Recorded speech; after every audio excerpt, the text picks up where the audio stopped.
Okay, back for part two-ish, something like that. Anyway, so I've been reading some of the comments on the video, just saying, yeah, sorry, but I don't really want to do this, and they are kind of funny. So I think I'll read some of them. This whole conversation on moths, and so George's comments in here too. So I might as well deal with some of this stuff. Yeah, Trick made a comment. Yeah, he agrees it's all kind of woo-woo, but he's going to play along.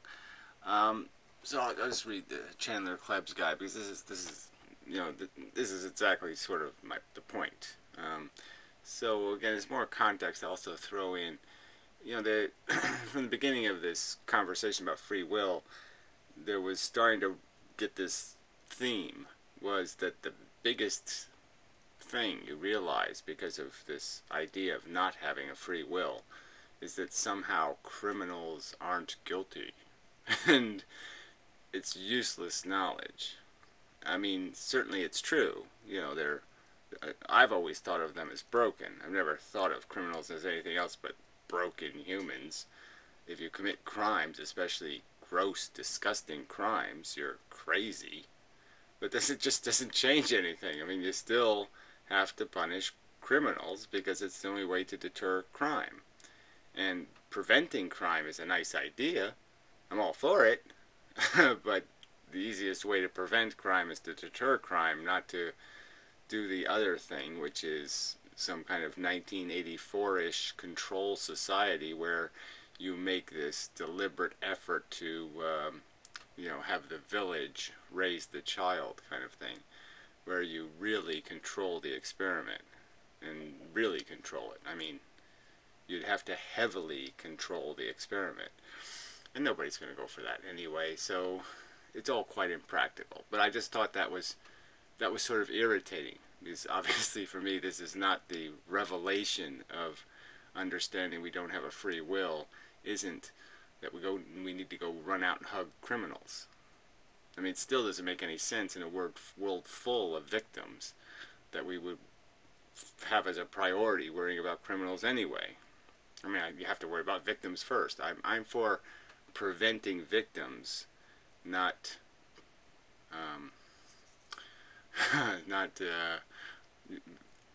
prolonging the existence of criminals, that kind of thing. Preserving perpetrators, yeah. So prevent victims, don't preserve perpetrators.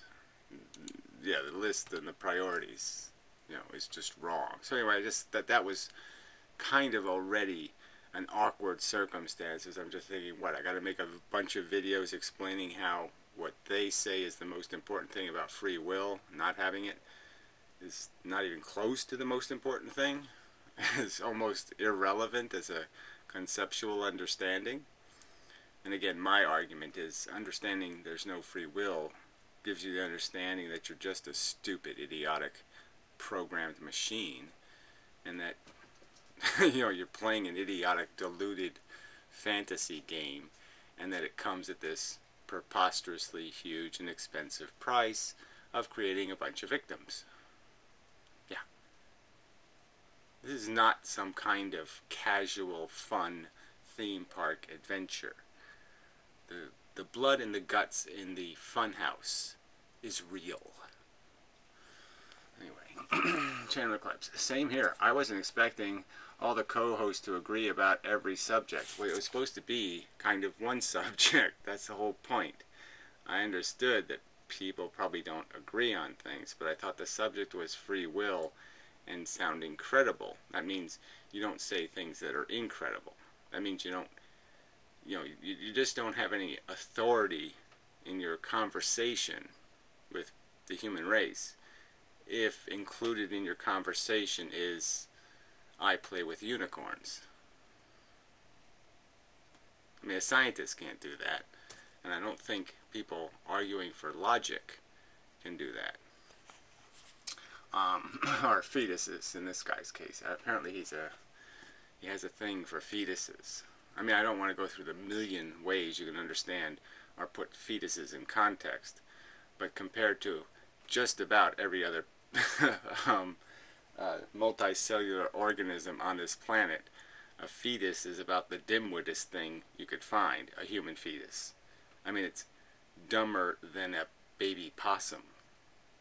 And I just don't see you having a whole bunch of expressing a whole bunch of worry or concern about all the baby possums being born out in the wilderness, in the wild, subject to all kinds of diseases and horror. I just don't see it. I'm also not opposed to whatever false beliefs I'm holding being destroyed if that's what happens as a result. But see, that's not the process of a show that's supposed to be advocating for a position. So it's like if you were going to be a political advocate or something, saying something like, we need to tax the rich, but maybe we don't. Maybe there's some other answer. Maybe I'm full of shit. It just doesn't work. Disagreement and debate are, I think, what I think actually be the highlight of this podcast. Well, again, then it's the phantasmagorical hour. Then it's some other show. But it's not something I'll be part of because I'm not going to support wacky ideas. Especially wacky ideas, again, in this context where, okay, so you'll do one wacky show, and then I'll have to do 6 or 7 shows explaining all the errors you made in your little wacky, reckless, sloppy show. So if you're going to make sloppy shows, then I have to go clean them up. It's just this simple idea. It's really easy to make a mess. Really easy to make a mess. And it's really hard to clean it up. It's more work. It's just a fact. We agree on the impossibility of free will, and that's the key part. Well, again, it's a key part that you can't effectively, in my opinion, argue for if at the same time you're arguing for magical special fetuses. You just don't have any credibility. You're laughable. And that just doesn't work for me. For me. I don't think it works as a again, like I said, if any scientist was to express I've seen them do it, right? When they're in Hawaii or something doing a conference, and they'll say something wacky and you're almost like, gee, this guy's an idiot. And so then you start doubting their science. You start saying, well, what else is he an idiot on? So anyway, there's a whole bunch of stuff here on the moths, which is hilarious. Mainly just created by another creationist guy who just wants to say that, where did the moths get the capacity to have light or dark wings? And obviously they've evolved that capacity because, again, like in most cases of evolution, it's good to have some built-in functionality, where as the environment changes, the structure can adapt to the change. It can, like the animals grow heavier fur in the winter and lighter fur in the summer because of a change. So they obviously have the capacity to be either heavily furred or lightly furred. Lots of examples like that in terms of the ability to be in a little bit different structure by just changing a recessive and a dominant gene. That's why we have recessive and dominant genes in a sense, is because that gives us this capacity physically over just a few generations to revert to a previous state. So the environment can change. We have some adaptability to the change over 5 or 10 years or even 100 years, and then the physical dynamic can be readjusted to the old method because of the fact that it'll work better now. So it's just an advantage to have more than one model formation written into your genetic code. So there's probably better ways to explain it, but you can. Sometimes you can be just a glass building, and then sometimes you could be a building with more cement and steel, depending on the circumstance.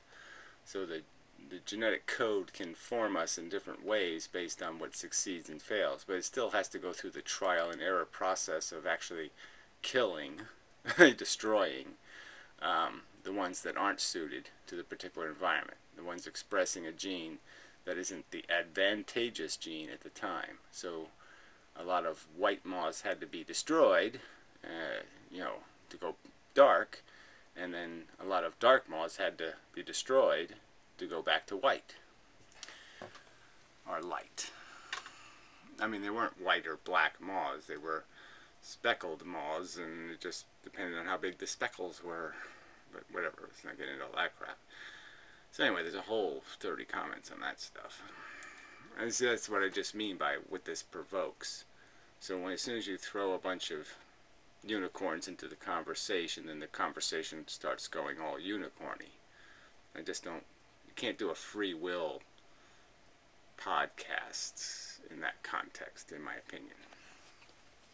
I'm listening to your video now, responding first. I thought we agreed that you and I wouldn't talk about my pantheist universe's consciousness intelligence perspective with you, if that's what you wanted. Yeah, well, I guess it was a misunderstanding. I pointed out how we shouldn't make a podcast having that conversation because I thought it would make us incredible. Well, you incredible. And that's my objection. My objection isn't I don't like the argument, or I don't like having to make it because it just seems like a horrible. I don't like having to make this video. I don't like having to argue with the human race about deluded, silly notions. But the point I was making was, I did make it, I think, clear, maybe somebody has a recording, that it will make the subject matter incredible if we become incredible. Anyway, with you, and that's what you wanted. It was my understanding we also agreed that I would explore the hypothesis on my own as I intend to. Yeah, well, I thought as on your own meant on your own channel, you know, where I do my things on my own channel, where I didn't bring antinatalism in a real hard way into this free will conversation. I didn't expect you to bring pantheism into this free will conversation. So that's the distinction. I thought on your own meant not in podcasts. Because again, if you're going to do it in the podcast I'm part of, that means I'll have to do 10 podcasts talking about how you're full of shit. Do you see how that wouldn't be any point in that? You seem to have forgotten that part. Well, I don't know. I don't think I forgot anything. And concluded that somehow I betrayed you. I don't think you betrayed me. I just pointed out that I think I made it clear I object. Okay, you think I'm objecting to you. Like I said, I was trying to control what you do on your own channel, which I wasn't. I was talking about what the podcast is going to be.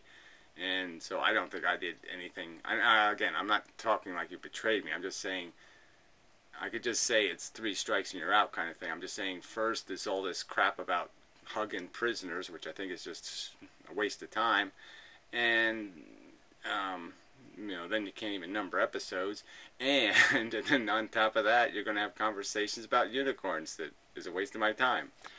There were others on call, and you might want to see what they understood we agreed upon. Well, I think somebody recorded the whole thing anyway, so maybe he has a recording of it, and we could play that. But regardless, I'm not going to check with others. I know this isn't going to work, so I think it's just time to say it's not going to work. And so, yeah, you do your pantheist thing, I'm going to do my thing, and they're just not really compatible philosophies. Second, Gaia hypothesis, now probably theories. I don't even know a theory of what? Okay, this is just so funny. I mean, the fact that any biological system will come to what is called balance. If the Nazis would have won World War II, there would have been balance in the world. It just would have been a stupid, fucked-hearted balance. I would argue that the balance the ecosystem is in right now is fucked-hearted. The balance right now for an octopus is it has 10,000 children, fully formed little baby octopi hatch. 10,000 of them in one reproductive season. And they have maybe 5 or 6. They only live 5 or 6. They don't live very long, which is bizarre. But anyway, they only have 5 or 6 of these reproductive seasons. But I mean, you're talking about 50,000 of them to produce one surviving child to maturation. 50,000 fully formed functional octopi are annihilated to create one. That's the balance. All right, now you want to call that Gaia balance. I'm going to call it Mangala. I'm going to call it an insidious, disgusting process. I'm not going to give it any fucking balance name. I'm going to say if that's balance, we're fucktarded. That's not an acceptable balance. It's just a stupid fucking theory.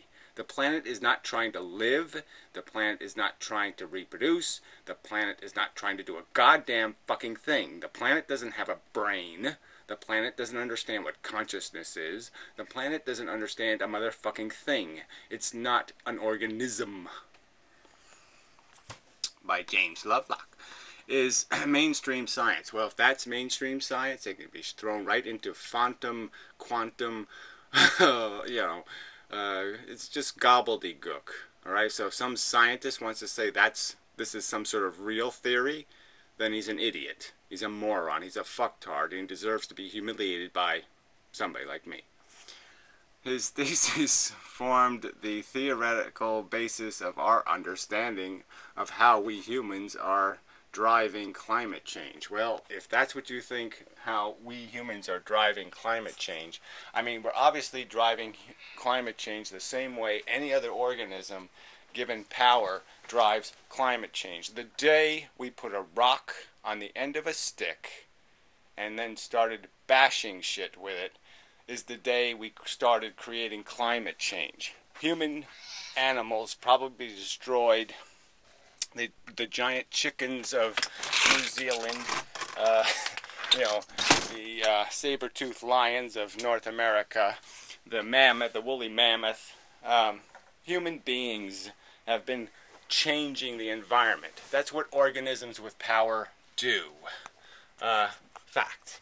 Now, obviously they can make changes and then stop when they've modified it enough. Obviously, the understanding the unsustainability of change is also something rational. Like, there's a whole bunch of carbon in the ground and you burn it and you figure out that, oh, look, it's making the air dirty and it's, that might be problematic. And there's a point where you say you can't put any more of that sewage in the air. There's a point where you figure out the stream is too polluted to drink. The ocean's too dirty to swim in. These are things that happen, and the only thing that's interesting about climate change is the fact that we haven't figured out that there's too much poo in the water. Anyway. His thesis formed the theoretical way I understand it. Don't believe me? Look it up. Whatever. Wiki pages. Your comments misstated both the theory and what I said about it. I haven't even gotten to that part yet. Well, in the new videos, but I don't think it misstated the theory. I just pointed out the word Gaia, and the idea of Gaia is crap. And yeah, if you want me to argue it, I'll argue it. But I'm not going to sell it on the internet.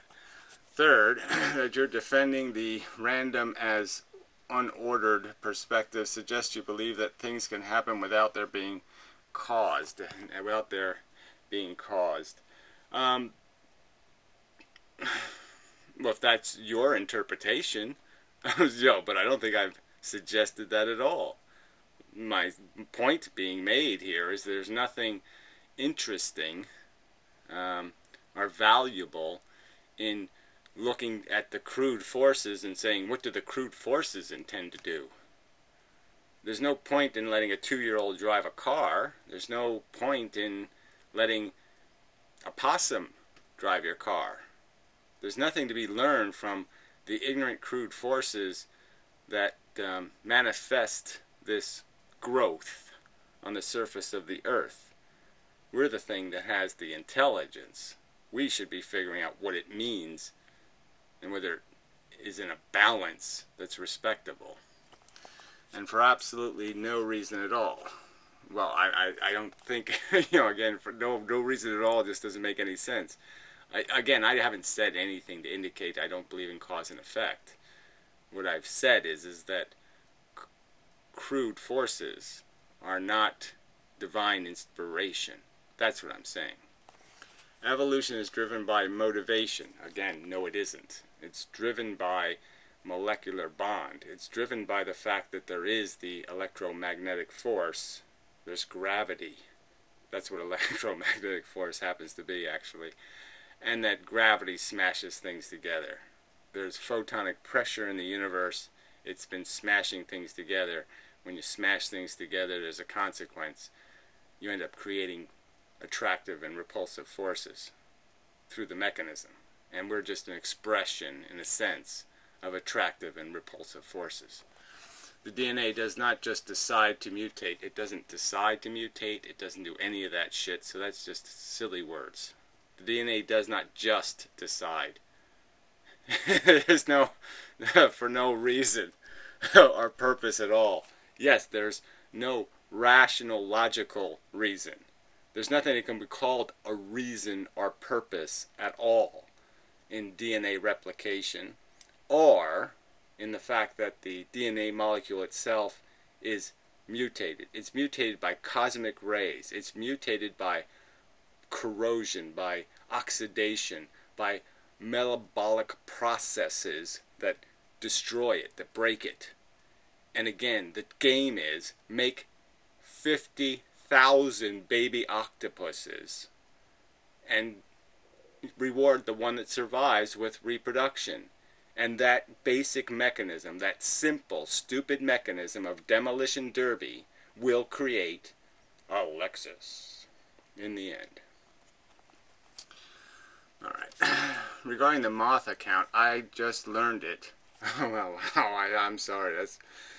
I just don't know how you missed it. Like I said, it was in every biology book, you know, that's not advanced biology, has it in it.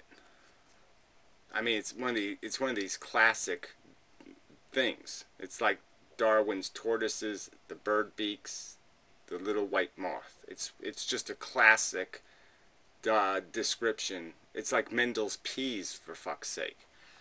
I haven't looked into it so much, but it seems that Wiki disagrees with your understanding. I am pretty sure it doesn't. That it's just a trait. It's just a trait. Well, that's an important word, trait. Because trait means it already exists. That means it's already a faculty. It's already a gun in the frickin' holster. It's not a gun that has to be made. And not a case of natural selection. Well, it's purely a case of natural selection in that the way the moth changes color is through the attrition rates. So if all the blonde-haired people are killed by the anti-Nazis, you know, then there's no more blonde people. And if all the not blonde people are killed by the Nazis, then there's lots of not blonde people. That kind of thing. Here's the page. I don't really need to do that. And here's the quote. I don't really need to do any of this because I've already been educated on the subject, and frankly, I'm, I'm sort of an authority on some of this stuff. I think I've actually improved the theory of evolution, through my mental process. Anyway, its evolutionary importance was only speculated during Darwin's lifetime. See, that's kind of funny, is that's why I sort of pointed out that this has been around since Darwin's time, and it actually was. And it wasn't 14 years after Darwin's death in 1996. After Darwin's death is when they discovered Mendel, and they discovered the expression of genes. So in Darwin's time, they couldn't explain it because they didn't have genes. They didn't have knowledge of DNA. Well, the knowledge of the mechanism through which traits were transferred. Darwin could only talk about it like there must be something in the blood. I mean, he said those kind of things. There must be something in the blood, that transfers this information. He didn't know there was chromosomes and nucleuses and all that kind of stuff. Twit explained it was a case of natural selection. Yes, that means natural selection means natural attrition. Okay, so just when you see the words natural selection, just say natural attrition, which just means natural destruction or natural extinction or natural, what's the word they use for those holocausts when you go out and annihilate something. But that's what it is. And yes, the dark moths were more successful as they were better camouflaged because of the genetic alteration. Well, again, it wasn't a genetic alteration; it was a switching on and a switching off of a dominant and recessive gene. So it was no different than kids being born with green eyes surviving and kids being born with blue eyes failing. Alteration that occurred in their DNA microevolution due to selection was also mainstream science. Well, again, this is, you're not counteracting me. This is a straw man. It's more pitiful than a straw man. It's a straw Superman. Okay, I mean, it's Superman holding straw. I don't know how to explain this to you, but you're making my argument for me and you just don't even know it. You are saying a replicating molecule is like a pinball machine. It doesn't will anything. Yeah, well, okay, I think I'm saying that. All right, I'm not sure that's what I'm saying, but it sounds pretty logical to me that it doesn't will anything. Leaving aside the anthropomorphic term will, well, I don't know how you leave that aside. I think you have to leave it aside by not putting it in a sentence. But let's see. Something must account for the replication. Yes, it's a process of destroying. Well, the replication, nothing has to account for. That's the basic function of the DNA molecule, is that it splits in half and new pieces fix the other side. Now, what makes it a DNA molecule insidiously dangerous is when it's inside a membrane and the membrane splits in half with the DNA molecule. See, that's the real key to this whole biological life thing, is that we're not just a DNA molecule. Where when you know the cellular membrane you have around your DNA molecule is so much older and cruder, because that one you just keep getting from your mother, and it doesn't really evolve fast or quickly or in any fundamental way. That piece of you is really old, and it just serves a purpose to protect the DNA molecule, and it's not a genetic function. So that's the key here, is that reproducing life, a cell that can reproduce, is a little more complicated than just a DNA molecule replicating. And what really happened was the DNA molecule created a way of forcing the cells to divide, the membrane to break in half, and for the cytoplasms and all the other parts it acquired over time in that cellular plasma to also be split in half. So when cells divide, it's not just dividing DNA molecules, it's dividing mitochondria, which are living things almost, and a lot of other stuff that contains part of the mechanism that allows DNA molecules to actually be a readable blueprint. DNA molecules wouldn't be readable without the pieces in the cellular plasma that do most of the work now. Anyway, leaving aside and mere chance or randomness is not the answer. Well, that's where you're wrong. Okay, I mean the word chance and random is always messy, and yes, it's all cause and effect from the beginning of the universe. But again, in the context of evolution, if I was to start a planet, if I was just to take this planet now, with all of the amino acids and everything else, and I killed everything that was a reproducing cell, so I annihilated all DNA, all replicating life. Let's say viruses were still here or something, but you know what I'm saying. All cellular reproducing life was exterminated. This blob of amino acids could sit here for maybe a zillion years and never do anything. Never would a replicating cell pop out of it. That's how perfect storm weird the little thing that happened, the sparky thing. So that's my only argument, is that yes, it's cause and effect, but it's not inevitable. It's not routine. This is rare chemistry, not universal chemistry. It must be driven by need, desire, etc. Well, again, it's just silly to talk about need, desire, and etc. without having a brain, because then there is none of it. Yes, other anthropomorphic terms, but that's the limitation of our language. Well, again, it's a limitation you're perpetuating, so I'm just saying you're taking full advantage of the broken language by applying words like need and desire to a DNA molecule. It doesn't do any of that. There was no need for the cosmic ray that hit my mother's egg, that made me the mutation that I am.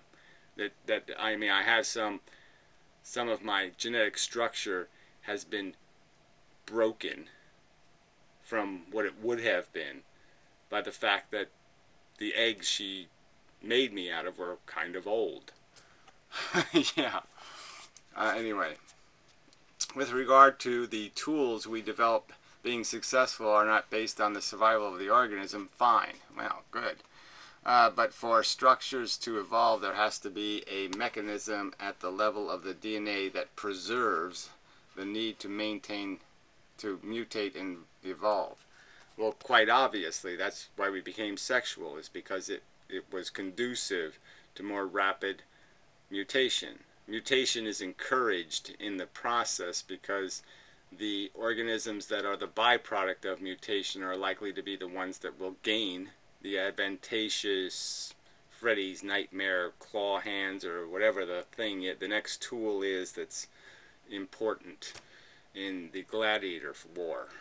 I mean, obviously in this gladiator war, think of it as like gladiators, right? And I've sort of used this metaphor before, but you have to sort of understand what happens over the evolution of the gladiator war is that, for some period of time, being bigger will be the big advantage. And then a bunch of the other gladiators will be midgets, and the little midgets will be able to cut your legs off and sneak around, and they're maybe real fast little midgets. And so then it becomes advantageous to be a little fast midget. But then the big things kind of change their strategy a little bit, and so then they end up with spikes on their feet, and now they can just spike all the little midgets, and so now they have the advantage again. And it's just this tug of war of what tools are the really good tools to have, because our tools basically are dictated by what we have to fight. See, we don't have to fight lions, tigers, and bears anymore, so our tools are kind of lame and cruddy. Because, our ancestors, killed everything. Well, anyway, I can't play any longer. I just realized it's time to go to the Google Hog. So yeah, I have to get back to this. This is going to take an hour just to get through this comment. So anyway, I'll mark the spot where I am, somewhere in here, and I'll be back later and such. I'm back.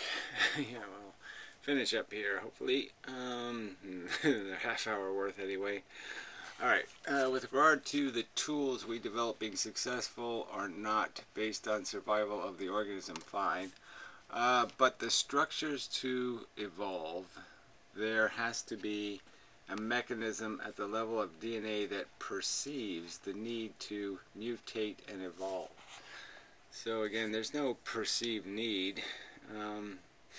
It's built into the mechanism. It's what it does.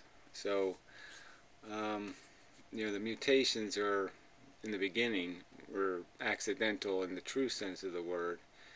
Later, the mutations became part of a deliberate process. So again, when it went to sexual reproduction, the entire purpose of that was to mix, to create mixtures for the very purpose that they would, generally speaking, they came out better that way. So it was another tool to create more mutations that created stronger individuals in the end. So those individuals that sexually reproduced did better than individuals who didn't, would be the argument. But it's just that. It's just just a mechanism that happens through the destruction of all the inferior models. That's how the mechanism works. It doesn't need to perceive anything. There isn't any thought. There's just a mechanism. The DNA molecule splits. It divides. And the ones that have the opportunity to divide and the two parts both survive are the organisms who will be around, and the organisms who don't survive to split aren't the ones that are around. Otherwise, would the DNA molecule have any motivation to evolve? Well, again, it requires no motivation. It's in the very mechanism of reproduction itself.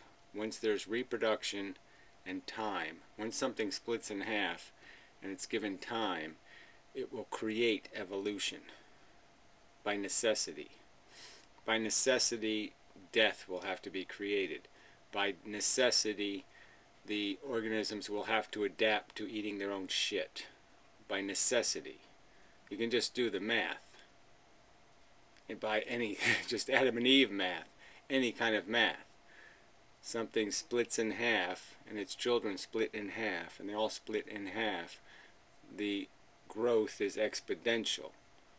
So there has to be a mechanism that cuts the exponentiality, prevents it, or is a response to it.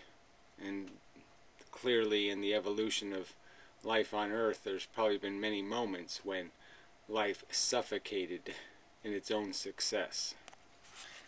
Have any motivation to evolve in the direction of survival? Well, again, it doesn't evolve in the direction of survival. Survival is the mechanism by which something evolves.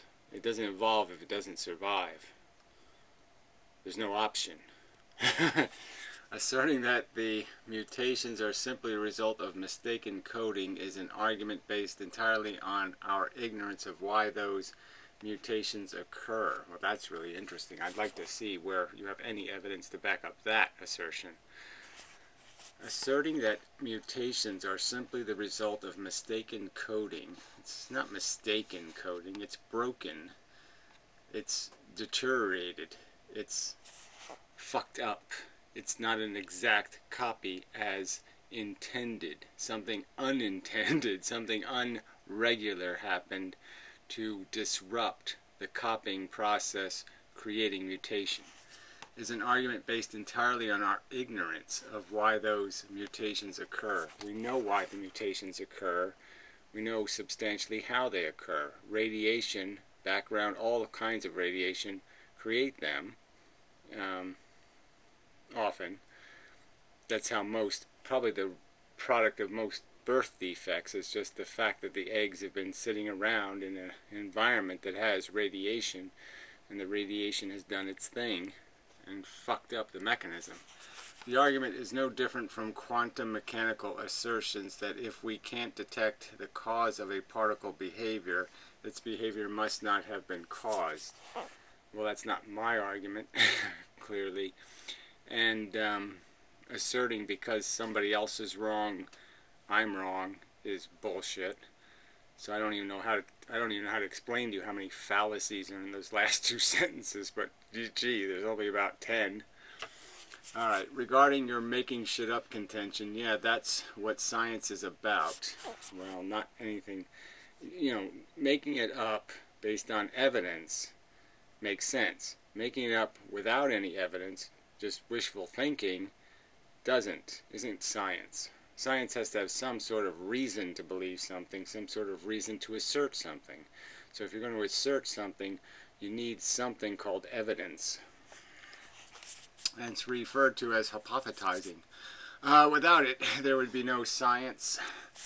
I don't believe that's true. I think often you go right from fact to conclusion, so you don't even need to bother with the hypothesis or theory. You can just go from, I found leprechaun gold, there it is, there's leprechauns. You don't have to bother with any of this crap because you found decisive evidence.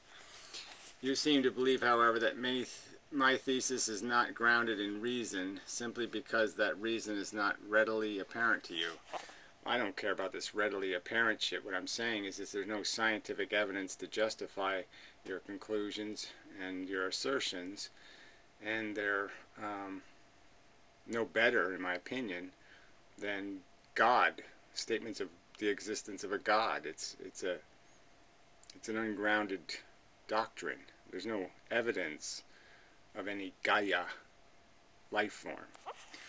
I can understand your railing against prophetic religion with it's true because some guy says it is guiding principle, but when you attack reason perspective, okay, you're saying it's a reason perspective. What I'm saying is it's an unreasonable perspective based on the evidence. It's a misinterpretation and a perversion of language and the meaning of words to call the biosphere balanced. That's just bullshit. Everything's balanced. Everything has a limit. You can only pour so much water into a pitcher.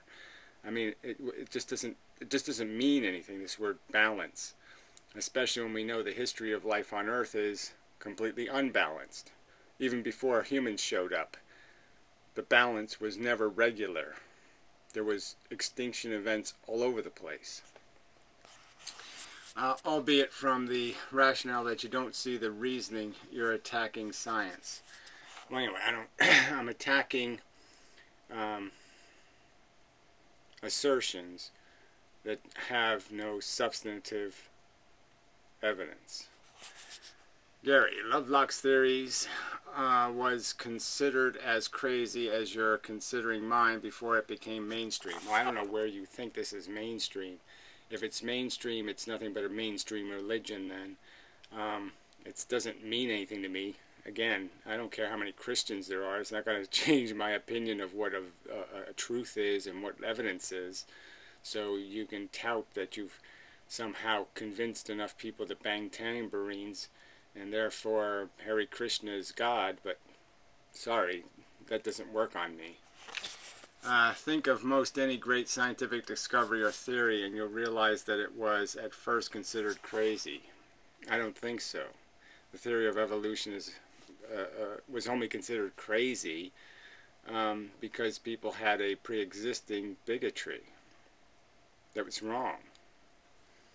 So there's nothing crazy about it if you were communicating it to honest people. But they weren't honest people, they were devotees. You're a great host for a podcast, and I'd like you to reconsider and stay on. I'm asking you to be open to perspectives like mine that are theological and reasoned rather than theoretical. Prophecy-based like those of conventional religion. Well, I'm sorry, I don't care whether it's prophecy-based or whether it's nonsense-based. I'm just saying it's got to be evidence-based. And again, I'm just going to argue, I want to sell logic and reason on the internet. I don't want to sell wishful thinking. I hope. Wouldn't it be cool if? No. Main scientific point. Great.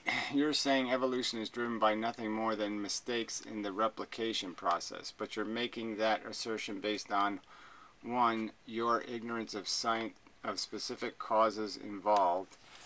I'm not ignorant of the specific causes involved. We've done them. Frankly, we have evolved creatures. We've made synthetic organisms. We know how to do it. We know how to selectively select. Right? We know how to unnaturally select. So I don't even have to, but the fact that there are mutations created by mechanisms that dirty the chromosome function, get in its way, pollute it.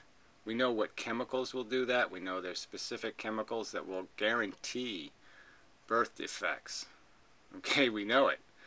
So we know how we know, if we don't know the exact mechanism, we know the fundamental mechanism is that something gets in the way of the process. Some chemical takes the place of the normal chemical and it doesn't do all the right things. It's only a half key and it's not a satisfactory replacement for the real chemical, and therefore the process breaks down. Your philosophical premise that the universe process that resulted in complex structures like the human brain cannot possibly be intelligent as that human brain. Yeah, I'm asserting that the fundamental processes can't be as intelligent, and I am asserting that we have plenty of evidence that the universe doesn't get smarter as you go deeper. That assertion and its premises are based neither on science nor reason. I think they're based on a preposterously huge volume of evidence, and I think it's just silly to say, you want me to assert? You want me to take you through all of grammar school science? We have videotape of the process. Videotape. Main practical point. If you believe our podcast is leading humanity to a fundamentally different and far more advantageous understanding of human behavior, well, I did up till now, because if you're just going to say pantheism is the answer, I'm going to say not even close. You'll continue with our project because it benefits far outweigh the relevance and significance of my personal theories regarding consciousness, intelligence, and the universe. Well, no, I think the only thing I'm relevantly worried about is people's perception of their consciousness, intelligence, and the universe. So, frankly, I'm not unlike, I've never said to you that, yes, I agree with your premise that understanding free will is the most important thing human beings can do. No. I've made the argument that the most important thing people can do is understand that they're driven by crude and stupid motivations, that their crude evaluations of the world created by their penis is entertaining, but it doesn't give you a factual understanding of what's valuable in the world. That's what I want people to understand. And that what is really valuable is not causing harm. Anyway. Yeah, pretty much. So, now we'll go back to the MP3, right? Where do I have that? I must have it here somewhere. Somewhere around here. Yeah, I'll probably run out of space, so I might as well maybe I just leave this as it is, and yeah, I'll get back to this thing. I'm only 10 minutes into this thing. Holy shit, that's pitiful. So maybe I should do some. Okay, I'll do some. The life forms on the in the earth basically have this kind of like communication with and cooperation with the carbon dioxide in the atmosphere and the temperature and all these other climactic aspects of our well, anyway, these interrelationships again are just yeah, you can't help but have one. If you're in a lifeboat, you're going to have a relationship not only with the boat but the other people in the lifeboat, and how much you eat or piss or talk or everything you do is going to influence the other things in the boat. But the influences are incidental. They're not critical. And many of the relationships that are more personal between things are relationships based on what initially was just parasitism, feeding behavior, taking. So of our planet. So I definitely see how how you're describing this kind of like intelligence as pervading I guess reality outside of ourselves. It does have its empirical validation. But now let's intelligence does have its empirical validation. I don't know what any of that means. It doesn't matter. There's all kinds of formations of viruses and diseases and microbes, and some of these parasites have annihilated organisms, and it's just a fact. There's more species are extinct than exist. Let's explore, in other words, like... I mean, that's not exactly a great definition of balance. In terms of, like, trying to understand the intelligence that guides our brain, our human brains to then, do what we do, let's explore this from a more fundamental level. See, again, this intelligence, this word intelligence, the intelligence is in these descriptions of the circumstance. So all we're doing, again, is describing the game we're playing. So all we're doing is trying to find factual statements to describe, like chess, that there's just a certain number of pawns. This is what kings can do, this is what queens can do, this is what rooks can do, knights. You describe the game. And when you do, and that's what we're doing here is that with intelligence, we're just going to describe what's valuable in the world, and then say, well, is there some way to have what we desire without having this negative consequence of creating the defects, the broken, those that will be harmed by the roller coaster ride. And so it's just understanding what the consumption is, the value being consumed, which is those who will not fare well, those who will get ground up by the game, the paralyzed children playing football, and then you measure it against the value, of the hero winning the big game, and you say which one has more value. And my argument is obviously the nature's theory of value is way under. It's not nearly. It's not even close to good enough. It's insufficiently efficient. You can't run a profit. The fundamental mechanism is to contrive a need to be satisfied. It's a broken that doesn't need to exist.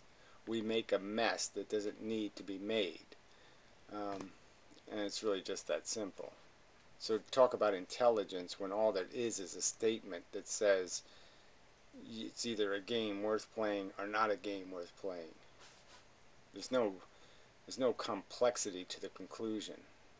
Explore this from the evolutionary perspective of random mutation, of like DNA and how we evolved from one, from having certain attributes to others, to different species.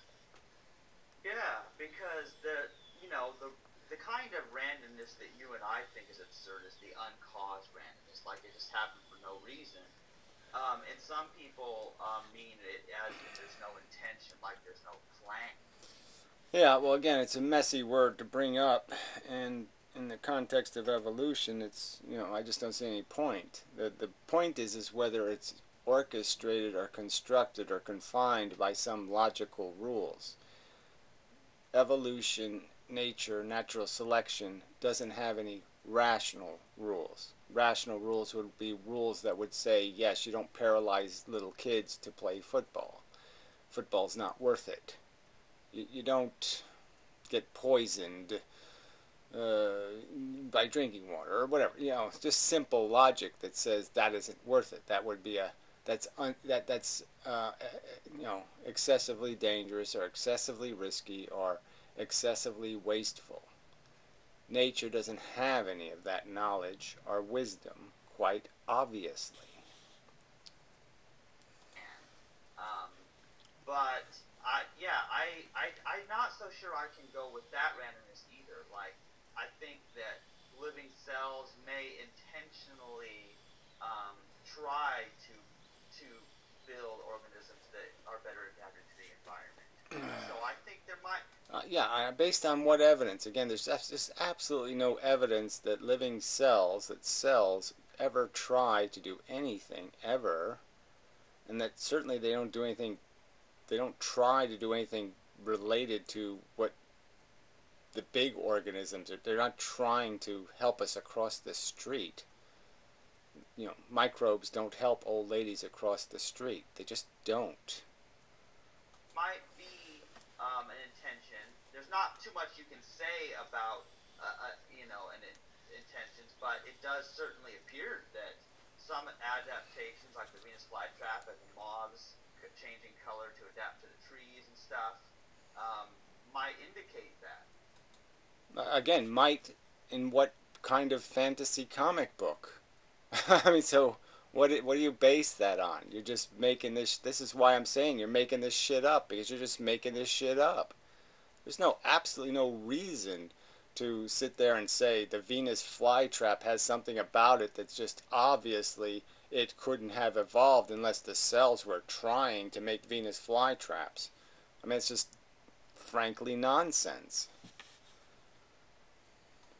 right. So let's explore this concept of randomness because basically, you know, some people would suggest that our human thoughts are somehow free because they're random, and that makes no sense because, like, you know, in the strong sense, random means without order and without cause. That things just happen, and you know, certainly that wouldn't describe a free will because if things are just happening, quote unquote. Well, I mean that's not even a good definition, right? Random really has to do with permutations, and that that there's a random selection among choices, you know.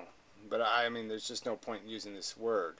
The point is whether you want to maybe use a word like chaos, which would just be without substantial order, which means that there's a mixture of all possibilities in the event. That there's no substantial filter. It's it's wheat, not bread, not pasta. You know, not some manifestation of wheat. It isn't a filtered result. It hasn't been filtered. Randomly, then our wills or we could not be causing these things to happen. But let's explore this concept of randomness. Well, clearly our will, our desires, our motivations, our actions are filtered actions. They're actions within really strict. Even the way I move my hands, I go from this direction to this direction. You know, we do things and they're filtered behaviors. It's not any kind of chaos, any kind of movement possible. There's a strict limit to what movements, what vocal sounds I can make and be a participant in conversation. That's filtering. That's not random. And all of that filtering has happened through evolution. And we can see it in how we can see it in recorded history, in how language has advanced and how knowledge of concepts of the physical world have advanced. You know, we're not stuck with Plutonian solids and such. In terms of random mutation, in terms of like this evolutionary process. So you're right. I think we have to reject the notion of randomness as a causality and of randomness without order. So then, like, what we're left with is that. So that really isn't the argument, in my opinion. My opinion is whether you can escape the fact that it's a crude force that creates the filtering device, and that filtering device doesn't have anything really to do with substantial purpose or substantial value. It just has to do with replicating molecules, and that's sort of the problem. People fail because they aren't naturally filtered to have an unselfish perspective. They're naturally filtered to have a selfish perspective. Evolution is not and all right, just there's one use of the word random that I think is correct in this, but it's a different use than I think most people apply to it. And basically, I think when Darwin and the developers of evolution used the term random, I think what they meant was that, like, it was a perceived randomness. In other words, it was an acknowledgement that certain processes. Well, it's not just perceived. The argument is there's 10 switches, and which switch gets hit by a cosmic ray is not being ordered by an intelligence. It's not being ordered by something with intent or purpose. So yes, it's being decided by a crude mechanism that doesn't distinguish between hitting key 1 or key 10. It can't distinguish between it can't see the substantive difference between knowing what right is the right key or the wrong key to hit. This is were happening in terms of evolution, in terms of you know DNA replications and random mutations that we human beings simply were not able to be aware of or able to understand its processes. So that I think is the randomness But we do understand, like I said. I mean, we've irradiated organisms. We see how that the effects of gamma radiation on man, the moon, marigolds. I mean, there's stories about it. Little sad stories. So there's all kinds of evidence of these effects, and they're not. When a radioactive particle is giving off bits of radiation, beta, whatever, that radiation is affecting the genetic structure in no ordered, rational, reasonable, sensible, deliberate, purposeful, knowledgeable way. That's the random part that they refer to, and so let's explore that. So, like in other words, like if the if the DNA that I think basically gives instructions to the cells in terms of how to act is acting according to an ordered process. What else? Well, it doesn't really give instructions. Is a tricky way to say this. The DNA is in the process throughout the whole process. So every cell that replicates has within it a certain different part of the DNA molecule that it's now actively creating chemistry based on, that it's reading, so to speak. And then those cells each doing their thing. So each cell starts doing its own thing. So the grandparents, the egg, the sperm, they mix, they divide. Each one of these division cells has tied to it a bit of chemistry that tells it what part of the DNA it's going to be realizing. So they're already diversifying. They're already starting to create different organs, and different elements of your structure will be created based on the streams of that cellular division. But it's not really like one cell decides the whole process, that's overlooking the whole process.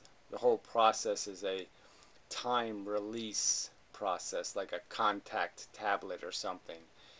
There's little time codes built into each cell and little chemistry codes, and so when certain things happen, it turns on, it does its thing, it turns off. This kind of stuff happens. So it's a combination process, and again, it's over 4 billion years that it has orchestrated this symphony that creates the song of creation, of duplicating a complex life form. So it builds it almost like we sing our ABCs, A, B, C, D, E, F, G. It does it kind of like that. It has made a symphony that it orchestrates it so perfectly, so this very complex stream of things, because it has had 4 billion years to learn how to play the song. I guess that's a way of saying it. What else can we say about this DNA? Well, it has to have some type of intelligence, some type of awareness. It has to have knowledge. The DNA has to have awareness. It has to have knowledge. I mean, this is just not a sensible thing to say. It's like saying a blueprint. It's like saying a CD in a computer has to have knowledge, because it has knowledge built into it, because it has stuff in order. Yes, the DNA molecule is an ordered disk, but it's a copy of a disk.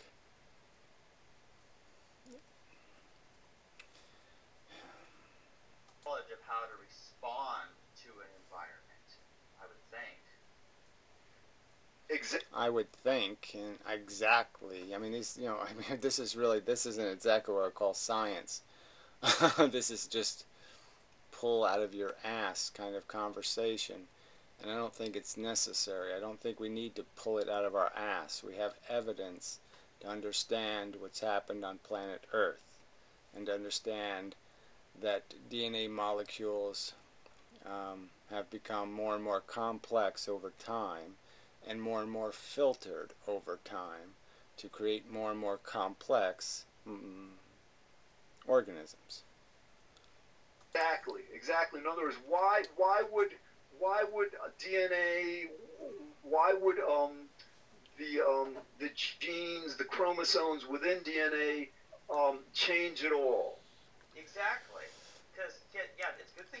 Well, again, why would they change? It's a non-starter of a question. They won't succeed in the struggle for survival if they don't, because they won't. They'll something will adapt to eat them, and they won't adapt to running away. So they have to adapt to the environment to survive, and they don't have a choice in the matter. They are going to not replicate perfectly because that was a long time ago. DNA molecules found that to their advantage, not to replicate perfectly. It's necessary to change, and change is necessary to survival. Brought that up because unless there was some reason for there being a mutation, well, there wouldn't be a mutation.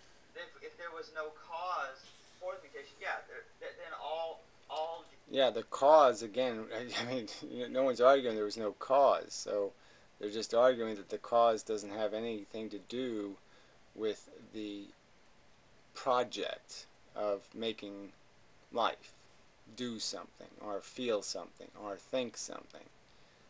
The cause creates an effect. The effect is tested in an environment, and if it succeeds, then it's to be built on in the future. If not, it disappears. Genes would be exactly the same. There wouldn't even be any kind of change. We would all look the same. Exactly. Well, you laugh at that, but the truth is we will look the same again. That's what evolution does. So yeah, eventually we will look the same again. See, we only got different because we started in a very small place in Africa, and then we spread out. And as we spread out, we diversified. But now that we've made it the big world into a little world again, we'll now do, if the human race were to survive a very long time, we would end up looking very much the same. Because our genetic code would be diluted into commonness. All right, now we generally understand evolution in terms of thousands or millions of years. That it's a very slow process, but recent scientists have discovered a kind of an evolution that's actually quite recent scientists, and that this is, like I said, he's going to bring up the moss here, and this isn't recent science. This is fucking 150-year-old science.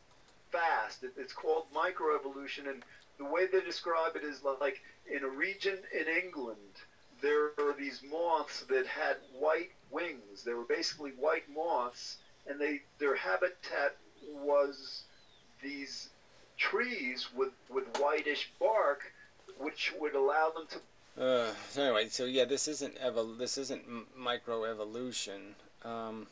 It's just, like I said, this is Mendel's peas, and this is recessive and dominant genes, and this is just part of what most organisms have, which is vestigial functionality that's only expressed in certain circumstances. They have also found out that if a woman is starving and she lives a very brutal life and then she gets pregnant, her egg is probably going to be it may express, just because of the epigenetic part of her eggs will be compromised, perhaps.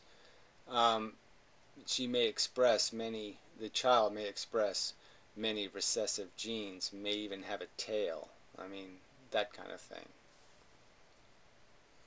Blend in I mean, it happens. People are still born today with tails. It happens.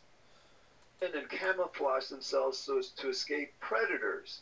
Now, what happened was in that region in England, um, because of the Industrial Revolution, a lot of soot and carbon dioxide and pollution was put into the air, and it actually colored the bark on these trees dark.